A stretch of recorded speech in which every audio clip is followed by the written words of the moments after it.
महाराष्ट्र की सियासत में नया बयान सामने आया है। राष्ट्रवादी कांग्रेस पार्टी के विधायक रोहित पवार ने अजित पवार गुट के एनसीपी की राष्ट्रीय अध्यक्ष बनी सुनेत्रा पवार को लेकर बड़ा बयान दिया है। रोहित पवार ने आरोप लगाया कि हाल ही में आयोजित एक कार्यक्रम में सुनेत्रा पवार को बोलने का अवसर नहीं दिया गया। उन्होंने इसे गंभीर राजनीतिक संकेत बताते हुए कहा कि पार्टी के भीतर की स्थिति पर सवाल उठ रहे हैं। अब सुनिए राष्ट्रीय अध्यक्ष बनने के बाद सुनेत्रा पवार ने इस मुद्दे पर क्या प्रतिक्रिया दी है।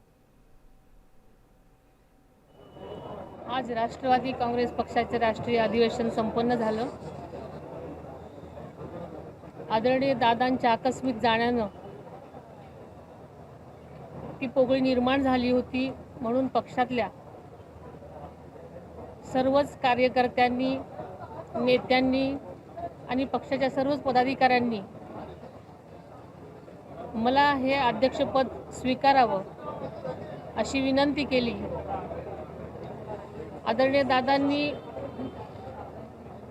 35 वर्ष काम करत असताना महाराष्ट्रातील प्रत्येक व्यक्ती एका कुटुंबासारखं त्यांनी जपलं होतं।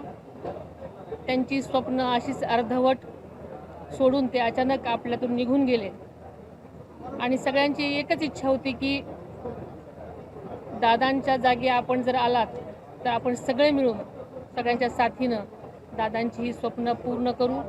पक्षातल्या सगळ्यांचाच आग्रह आणि विनंती होती आणि ह्या सगळ्यांच्या मनामधला विश्वास आणि मला साथ देण्याची त्यांची हमी, या सगळ्याच गोष्टींमुळे मी हे आजचं पद स्वीकारलेलं आहे आणि आम्ही सगळेच मिळून संपूर्ण महाराष्ट्रासाठी, पक्षास वाढीसाठी आणि पक्षातल्या सगळ्याच तळागाळातल्या लोकांपर्यंत त्यांच्या कल्याणासाठी झटण्याचं आम्ही आश्वासन दिलेलं आहे।